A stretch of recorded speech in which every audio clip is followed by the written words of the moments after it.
Welcome back to my YouTube channel. හැමෝම ආදරෙන් මගේ channel එකට පිළිගන්නවා. අද vlog එක මගේ පුතාගේ උපන්දිනය වෙනුවෙන් අපි කරපු ලස්සන වැඩක් ගැන තමයි ගොඩක්ම මේකේ තියෙන්නේ. ඉතින් අද හරිම ලස්සන දවසක්. ලොකුවට වැස්සකුත් නැහැ, ලොකුවට අවුවකුත් නැහැ. සාමාන්‍ය ලස්සන දවසක්. ඉතින් උදේට මම පුතාට නූඩ්ලසුත් කවලා මේ යට හදපු කෑම ප්ලේට් එක පොඩි වීඩියෝ එකක් ඇඩ් කරගත්තා. ඊට පස්සේ දැන් මේ මම දවල්ට උයනවා. දවල්ට උයලා ඉවරුණාට පස්සේ අපි යනවා තව වැඩක් කරන්න. ඒක පුතාගේ බර්ත්ඩේ gift එක ගන්න. ඉතින් බර්ත්ඩේ gift එක යන්න කලින් මම උදේට කෑවෙත් නෑ. අපි අද සෙනසුරාදා දවසක් නිසා නිවාඩු ගෙදර ඔක්කොමලා ඉන්නවා. ඉතින් ඒ නිසා අද උදේම මම දවල්ටයි රැටයි දෙකටම එකපාර වෙනවා කියලා හිතුවා. උදේට කෑවේ නැහැ. සෑන්ඩ්විචස් තමයි අපි කෑවේ. බබාට නූඩ්ලස් හදලා දුන්නා. ඉතින් ගෝවා කරි එකක් හැදුවා. මාළු මිරිස් පිරවුම අල පිරවුම දාලා මාළු මිරිස් හින්දලා වගේ හැදුවා. සම්බෝලයක් හැදුවා. අද සෙනසුරාදා. ඉතින් හස්බන්ඩ් අද වෙජිටේරියන් ඩේ එකක්. ඉතින් ඒ නිසා එයා වෙනුවෙන් සොයා මීට් කරි එකක් තමයි හැදුවේ. අපි බිත්තර කෑවේ. ඒත් ඉතින් මම මේ වීඩියෝ එකට බිත්තර තම්බපු එක ඇඩ් කරේ නැහැ. මම හදපු රෙසිපීස් ටික විතරක් ඇඩ් කරා. දැන් මේ හදන්න යන්නේ සොයා මීට් කරි එකක්. ඉතින් එයාට අනිවාර්යෙන් මම සැටර්ඩේ වලට සොයා මීට් හදනවම තමයි එයාගේ ෆේවරිට් එකක්. ඉතින් වෙජිටේරියන් වෙනකොට සැලට මොකොත් නැති වුණාම කන්නත් අමාරුයිනේ. ඉතින් අපි නංගිගෙත් කැමතිම කෑමක් තමයි සොයා මීට්. ඉතින් මම සොයා මීට් කරි එක තමයි දැන් මේ හදන්නේ. ඉතින් ලුණු ටිකක් බැදගෙන ඒකට මොනවාද ඉඟුරු, සුදු ලුණු, තක්කාලි, රම්පා, කරපිංචා ඔක්කොම තෙලෙන් බැදගෙන තුණු පහ ටිකක් තෙලටම දාලා පොඩ්ඩක් බැදගත්තා. ඊට පස්සේ සොයා මීට් ටික දාලා ඒකට වතුර ටිකක් එකතු කරලා ඒකේ තියෙන අර මික්ස් එක දාලා ඇඩ් කරගන්නවා. ඊට පස්සේ හොඳට අර තියෙන තෙල් ටිකයි වතුර ටිකයි මේවා වෙනකන් අඩු ගින්දරේ පොඩ්ඩක් හැඳි ගාලා උයාගෙන වතුර ටිකක් එකතු කරලා ටිකක් වහලා සොයා මීට් එකට අර පේස්ට් එක අල්ලනකන් වහලා ටිකක් වෙලා තියාගන්නවා. මම ගොඩක් අද තෙතට හදන්නේ නැහැ. සාමාන්‍යයෙන් පොඩි ඉස්ම ප්‍රමාණයක් තියෙන විදිහට තමයි අද සොයා මීට් කරි එක හදාගත්තේ. මොකද මම මෙහෙම කන්න හරි මාසයි. ඉතින් ඇත්තටම රසට තිබ්බා ඔන්න ඔය විදිහට සොයා මීට් කරි එකත් මම හදාගත්තා. ඉතින් මේ අතරේ පුතාට කෑමත් ලෑස්ති කරා. මොකද එයාට මේවා කන්න බෑනේ. මේ වගේ එයාට කන්න පුළුවන්. මෙන්න මේ මැල්ලුම හැදුවේ එයාට. බිත්තර දාලා කංකුම් මැල්ලුමක් හැදුවා. එතකොට ගෝවා කරි එක එයාට.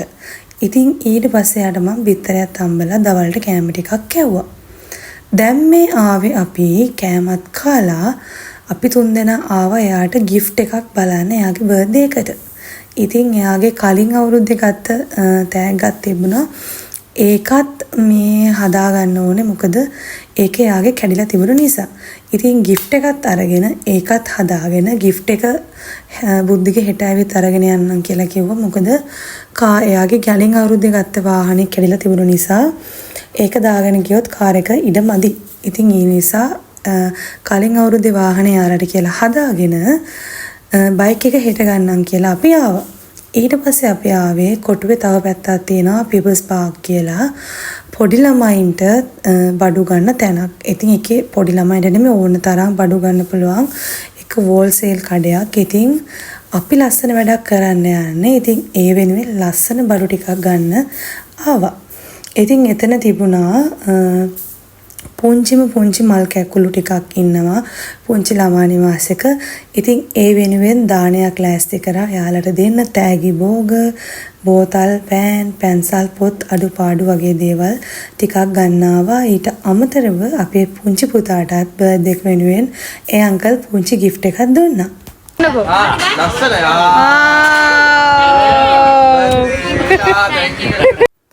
ඉතින් අද වැඩ ගොඩක් කරපු දවසක්. එද්දි රෑ වුණා මහන්සියට. ඔක්කොමලා නිදි. බබාටත් එන ගමන්ම එයාට කෑම කැව්වා අරගෙන අපේ ගෙදර අයත් කෑම කාලා නිදාගත්තා.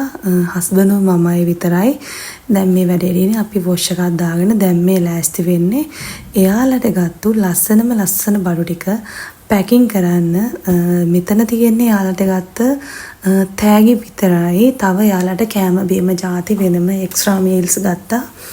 එයාලා වෙනුවෙන් දානේ දෙන හින්දා එයාලා එතන තමයි දානේ හදන්නේ. ඒ නිසා අපිට දානේ හදන්න දෙයක් නැහැ. අපි එයාලට පේමන්ට් එකක් කරා. එතකොට එයාලා පිරිසිදුව එයාලට දෙන විදිහට එයාලා කෑම හදනවා. මොකද පුංචි ළමයි නිසා මට හිතුණා මෙයාලා වෙනුවෙන් මට කෑම හදලා මොන හරි දෙයක් වුණොත් බයයි. මට ඒ නිසා දරුවෝ 22ක් ඉන්නවා එතන. ඒ දරුවෝ වෙනුවෙන් එයාලගෙම කිචන් එකේ එයාලා කෑම හදනවා. අපි අවශ්‍ය පේමන්ට් එක කරාම හොඳටම ඇති.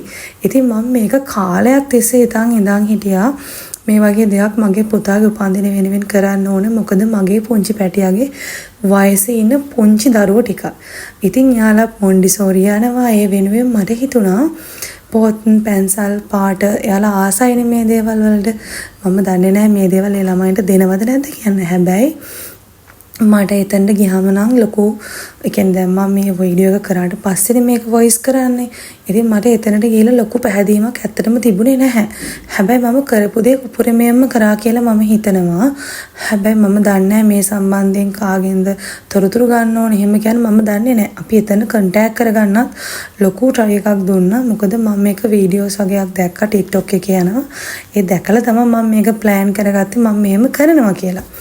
ඉතින් අපි දුන්න දේ දුන්නේ හිත හොඳින් සතුටින්. හැබැයි මම දන්නේ නැහැ ඒ ළමයින්ට මේ දේවල් මේ විදිහටම ලැබෙනවද කියලා. ඉතින් රෝස පාටින් ගෑල් ළමයින්ට ගත්තා. රතු කහ සහ නිල් වලින් ගත්තා පිරිමි ළමයින්ට.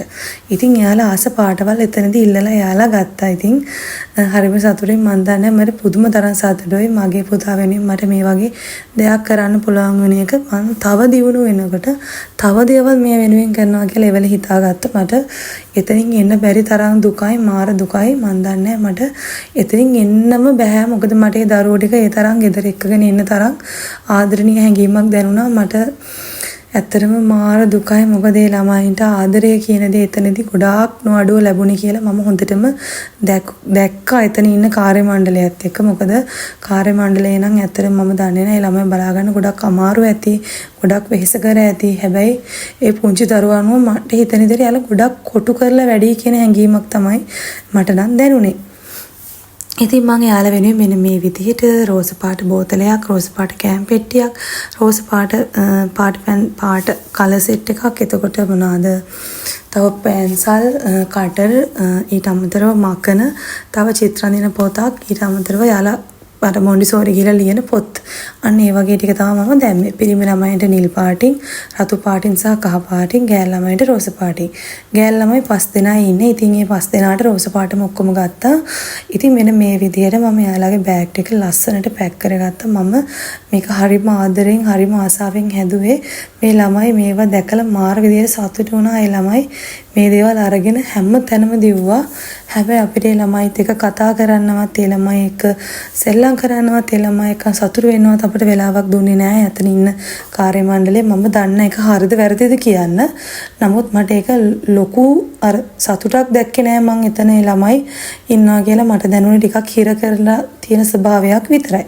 මම දන්නේ මේ සම්බන්ධයෙන් කාටද දැනුම් දෙන්න ඕනේ කියන මම හරිද වැරදිද කියනවත් මම දන්නේ නැහැ. ඉතින් මම ඒ නිසා ඔයාලා මේ වීඩියෝ එක බලනවා නම් ඔයාලකට මොන හරි අයිඩියා එකක් තියෙනවා නම් පහලින් කමෙන්ට් කරන් යන්න. ඉතින් මම එයාලට හදපු මෙන්න මේ විදිහට ලස්සන gift එකක් හදාගත්තා. මොකද එයාලා චූටි ළමයි හින්දා මට හිතුණා මේ දේවල් දැක්කම එයාලා සතුටු වෙයි කියලා. ඉතින් මේ දේවල් සාමාන්‍යයෙන් ඉස්කෝලේ යනකොට ළමයිට අනිවාර්යයෙන්ම ඕනේනේ. එයාලා සාමාන්‍යයෙන් මොන්ඩිසෝරි බබාලා ටිකක් ඉන්නේ. ඉතින් එයාලට කිසිම දෙයක් අඩුවක් නැහැ. එයාලට හැමදේම හම්බෙනවා. මම දන්නේ නැහැ මේ දේවල් ඒ විදිහටම ලැබෙනවද කියන්න. හැබැයි අපිත් එයාලට පුළුවන් විදිහට උපරිමයේ අරන් ගියා. ගොඩක් අය අරන් ගිහින් තියෙනවා. ඉතින් ඒ ළමයි එක්ක ගත කරන පුංචි තප්පර 10ක් මට මාර කල්පයක් වගේ දැනුනේ. කියන්නේ මං හරිම ආසයි එතනට වෙලා ඉන්න. නමුත් අපිට එහෙම ඉන්න වෙලාවක් කියලා දෙන්නේ නැහැ. මොකද ඒ ළමයි වල්ලන්න කරන්න අපිට ඇත්තටම තහනම්. ඉතින් මේ ඒ වෙනුවෙන් අපි යම් දෙයක් කරා. ඉතින් මට හරිම සතුටුයි ඒ සම්බන්ධයෙන්. මම ඊට වඩා තව ඉදිරියේදී කරනවා කියලා හිතාගෙන මං එතනින් ආවේ එද්දී. ඉතින් මේ දවසේ ඊළඟ දවසේ උදේම අපි ලෑස්ති වෙලා දැන් මේ යන්නේ ළමා නිවාසෙට. මොකද එතන 12:00 වෙද්දී ඉන්න කිව්වා. ඒ ළමයි මොන්ඩිසෝරි ඇරලා ඉන්නේ ඒ වෙලාවට කියලා. ඉතින් අපි කලින්ම ගිහින් හිටිය 11 මාට විතර පැයක් විතර හිටිය ඇතෙන්නම ළමයි එනකම්. ඉතින් ළමයින්ට කැම ටිකත් ඇතුලේ හැදෙනවා. ඉතින් හැත්තටම වටපිටාව හරිම ලස්සනයි සුන්දරත්වයක් තියෙනවා.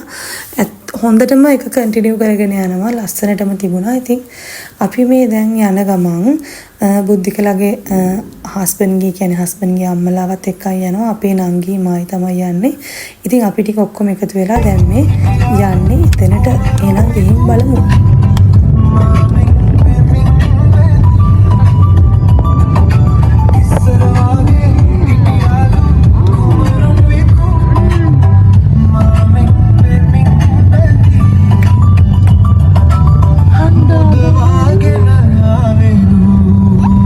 ඉතින් අපි දැන් එතනට ඇවිත් තියෙන්නේ. එතන නම තමයි පීටර් වීරසේකර ළමා සංවර්ධන මධ්‍යස්ථානයේ. මෙතන ෆෝන් නම්බර් එකක් දාලා තියෙනවා. ඔයාලටත් යන්න ඕනේ නම් එතනට ගිහින් කන්ටැක්ට් කරගෙන යන්න පුළුවන්. ඒ ළමයි වෙනුවෙන් පුංචිම දෙයක් හරි කරන්න පුළුවන් නම් ඇත්තටම ගොඩක් හොඳයි.